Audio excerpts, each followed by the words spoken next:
operacijah se posedamo vedno preko boka. To bomo storili tako, da bomo najprej pokrčili kolena, tako, in s tole roko se bomo prijeli za ograjico, hkrati se bomo potegnili ter kolena pritisnili dol. Noge bomo stegnili ter dali preko roba postelje ter se z rokami okrenili gor. Na oddelku za kirurško onkologijo izvajamo fizioterapijo tako pred kot po operativnih posegih. Predoperativna fizioterapija pripomore k hitrejšemu okrevanju pacienta ter hitrejši vrnitvi v vsakdanje življenje.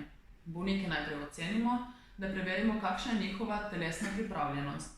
Program, ki ga sestavimo, obsega torej edukacijo bolnika, vzdrževanje telesne pripravljenosti ter učenje dihalnih vaj.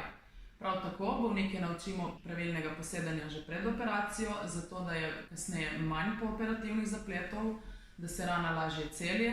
Telesno pripravljenost vzdržujemo in izboljšujemo z uporabo sobnega kolesa ali tekalne steze.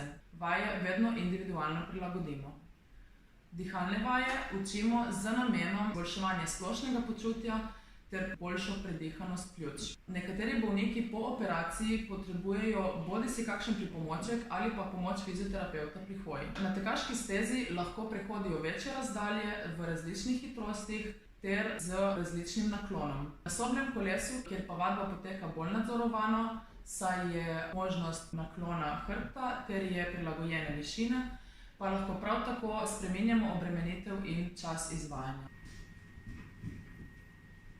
Pa bova recimo naštimale